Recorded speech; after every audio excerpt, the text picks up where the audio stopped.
2 weeks from today, we're going to have a very special celebration in our parish as we celebrate the 25th anniversary of our establishment as a parish community. It doesn't seem like that long ago, but in 1991 is when Archbishop Strecker announced the opening of a new parish here in this area, and Father Larry Albertson and a group of parishioners came together in order to build what is today the Church of the Ascension. And so it's a time of celebration for us to look back, to honor those charter members of the parish and all of those who over the years have enabled this parish to grow and to become such a strong community of faith.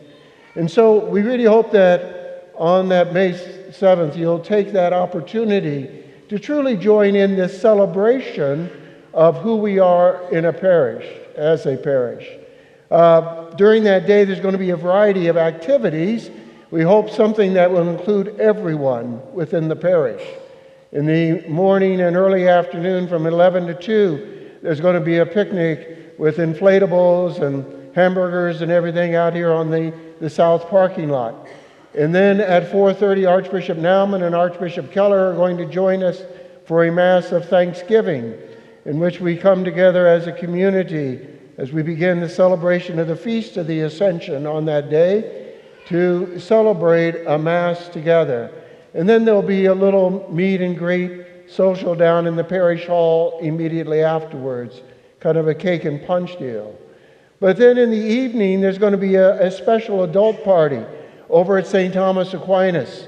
Those of you who are here in the early days of the parish know for 5 years you put up and put down chairs there at St. Thomas Aquinas as you were planning to build this beautiful church and parish facilities that we have today. So we're inviting all of the adults to come and to join there at St. Thomas Aquinas. And there'll be a really nice party with PB&J's bringing the food, there'll be a band, be music, dancing, just a time of truly celebration. And so we do hope that you will set aside some time that day. And right after Mass today, as you leave, we would ask you to register, particularly for the picnic and for that evening gathering at St. Thomas Aquinas, so that we can know for sure, we'll have a better idea of how many people to expect, because we want both of those to be really nice celebrations for our parish. Again, it's a wonderful time to celebrate how many blessings we as a parish not only have experienced, but are continuing to experience within our parish life. And I might mention Father Larry Albertson, who's the founding pastor of our parish. Hopefully he'll be able to join us. He's also been having some health problems, and I understand he may be having surgery. And so remember Father Larry in your prayers. Certainly he, along with all of those early members of this community, have done so much that we might enjoy this parish life today. In our homily today, in our readings, Jesus really gives us a tremendous challenge.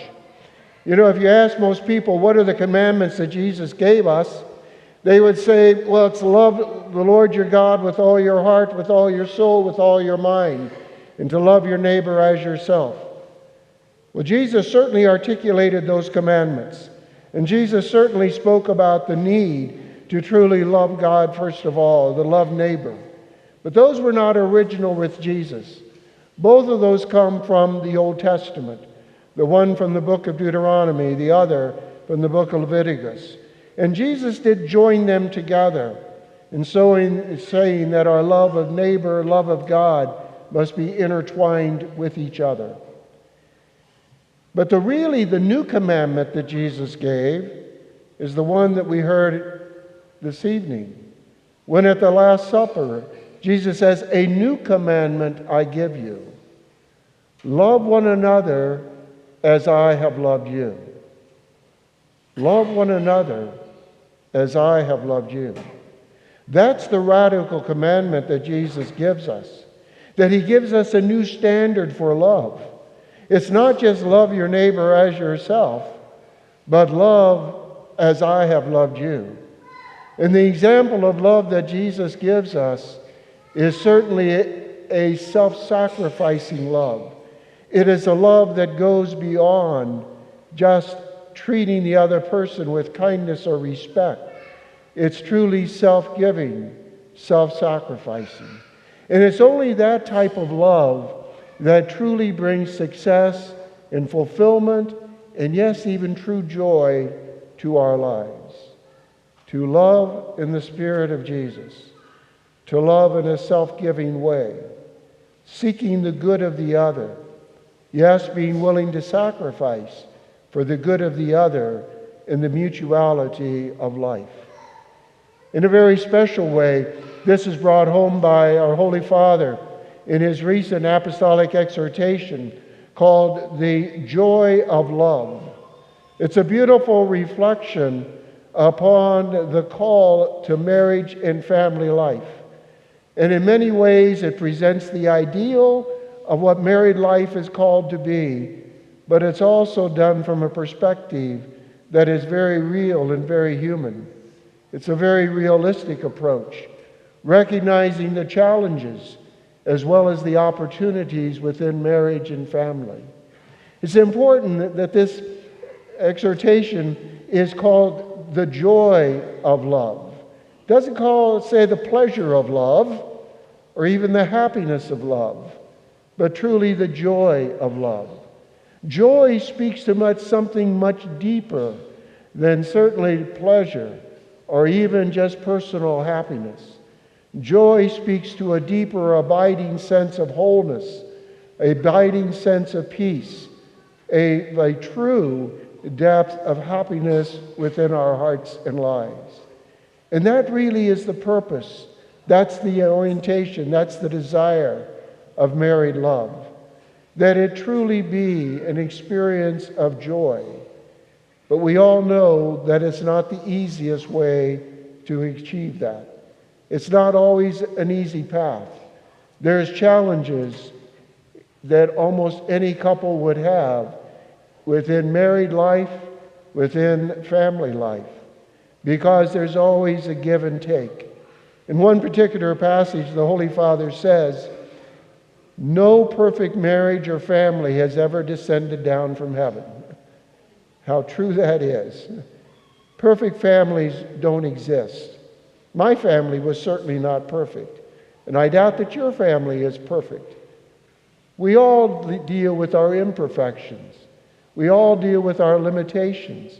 We all deal with the challenges. But in the midst of those things, we are called to become deeper, more human, more spiritual people as we seek to work out those challenges and those difficulties within that relationship of marriage and family. And yes, sometimes there's mistakes, and sometimes there's pain, and sometimes there's sorrow, and there's sadness there as well. But even in there, we can discover the grace of Christ, the grace of the Lord, who calls us to a deeper sense of fulfillment, to a deeper joy, a deeper happiness. I really would encourage you, and particularly those of you who are married, those of you who are parents, to take the time to read through the Holy Father's exhortation. It's easy reading, but it's not short. It's 255 pages long. The Holy Father is not known for his brevity. I don't know. That seems to go with bishops, Holy Fathers, and maybe even monsignors. I don't know. But to take the time to read those, because it's a beautiful meditation. You know, I really don't think the Holy Father is a tremendous theologian, but he's a wonderful pastor. And he understands where people are at and the pastoral needs and the concerns that are there. He knows that we all need the ideals and to strive to work towards those. But he also realizes that we're all wounded in some way and that there's always a challenge for us to grow stronger, more generous within our faith and our relationship with the Lord.